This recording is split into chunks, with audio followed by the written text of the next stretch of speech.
Hi everyone, my name is Olushola. I am a rising junior at Tulane University.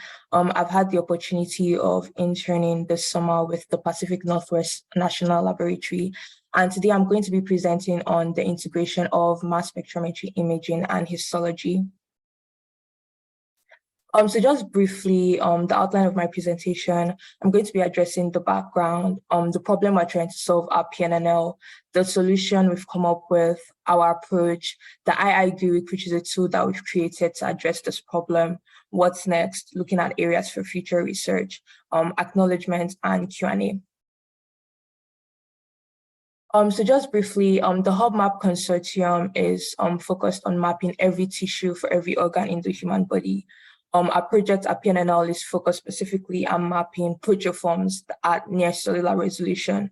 And in order to do this, we've been looking at ways to leverage advanced tools in order to profile proteoforms within functional tissue units. So what are proteoforms and why do we care?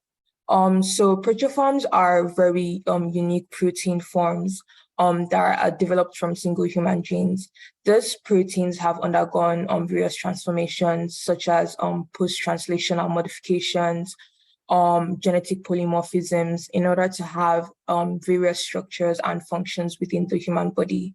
And so we want to be able to establish kind of a baseline of what a normal proteoform looks like in a particular tissue within an organ of the human body, so that we can be able to compare this normal proteoform with abnormal proteoforms that can sometimes go on to cause diseases such as Alzheimer's and cardiac injury, to understand a bit more about what made them develop those malfunctions. So our production phase organ is the pancreas. We want to be able to map proteoforms within the pancreas. So over here on the left is an image of a tissue section within the pancreas, looking at different islet cells, such as the beta cells that make insulin, the alpha cells making glucagon, and other types of islet cells. Over here on the right is we have two types of imaging, the immunofluorescence or IF, as well as the Moldy imaging. So the IF on the left is looking at two different islet cells, and it's able to tell us that insulin and glucagon are present in both of these cells at various concentrations. Over here on the right, the Moldy imaging gives us a bit more information than that. So it tells us that the canonical proteins, insulin and glucagon, they are present, but it also tells us that there's variations of these proteins present, the different types of insulin and glucagon, which are the proteoforms that we're looking at. So how does the Moldy image work? So Moldy stands for matrix assisted laser disruption ionization. So first, we have a UV laser that is rastered over a tissue sample coated with the matrix. And then we're using a mass spectrometer to identify the location of the dissolved and ionized biomolecules. And then the ion images of these molecules are discriminated. So the problem that we're trying to solve with our project at PNNL. So we understand that mass spectrometry imaging, or MSI, can provide information on molecular abundances. So it can tell us that there's a protein or lipid or metabolite present, but it doesn't really give much information about histology. On the other hand, histology imaging will tell us a bit more about tissue feature information, but it also doesn't tell us that much about molecular abundances.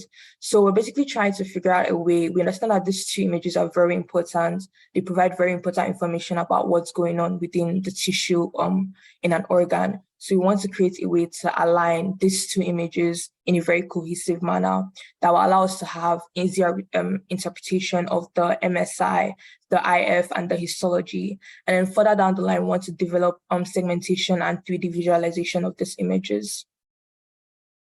So our solution is online co-registration. So we want to be able to integrate various image types that will allow us to make new discoveries about the different relationships that can exist between the spatial tissue information and the biomolecule abundances. So over here on the right is the image of a software known as Skills Lab, which is a visualization tool, and it's capable of co-registration. So it's first of all, it's very expensive. So that's kind of a barrier to be able to access this type of tool. Also, it requires the user to perform the co-registration and integration of the histology and MSI images manually. So you have to do it yourself. And the process can be sometimes frustrating, time consuming, and also imperfect. So it doesn't perfectly align the two images together. And these are the problems that we're trying to address with our tool at PNL.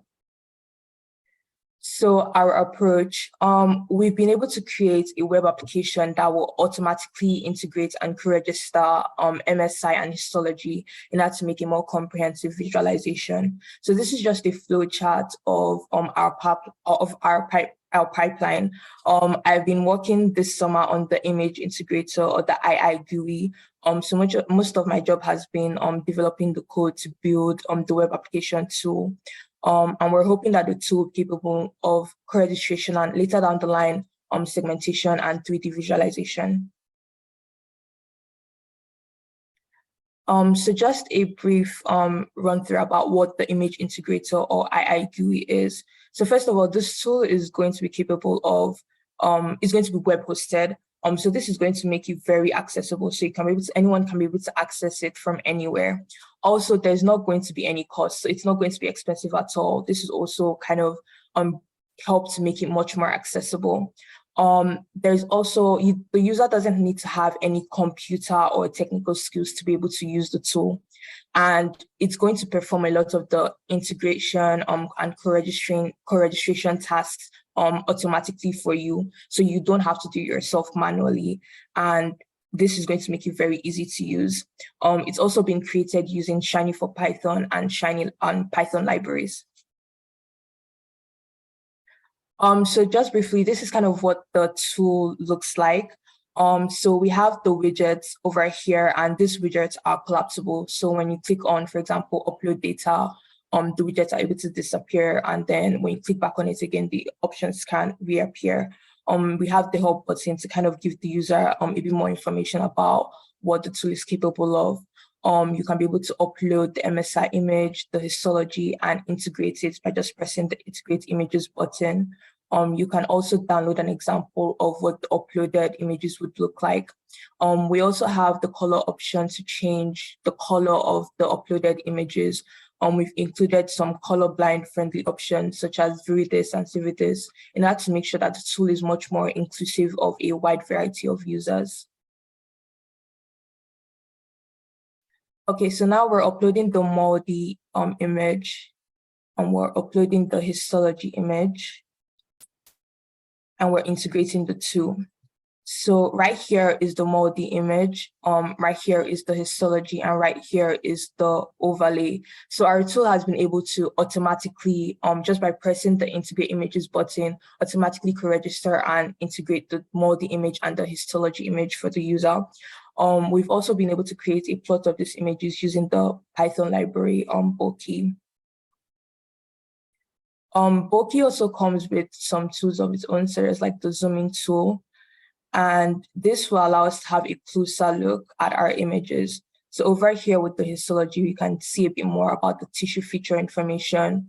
With the overlay, we can see a bit more about the biomolecular abundances information from Moldy, as well as the tissue feature information from the histology integrated. So just briefly, where we are going, so looking at future areas for research, we want our tool to be more accessible, especially when it comes to high fidelity co-registration using edge detection. This is why we're also very focused on integrating the MSI and the histology, as the histology makes use of edge detection, which is very helpful when you're trying to have 3D visualization. We also want the tool to be capable of multi-omics integration of lipids and proteins. And want to be able to develop online segmentation that leverages compressed OMTIF formats. And we want to be able to develop a seamless processing of 3D ion images from 2D data sets. So this is just kind of a rough draft of some of the features that will be available with the tool. So this is an an example of a histology image. With the detect shapes, you'll be able to detect images of different components present in the histology image. You can also free draw. If you can't detect the shape, you can also kind of free draw it yourself. You can also apply the changes you made to one layer of the histology image to all layers of the histology image.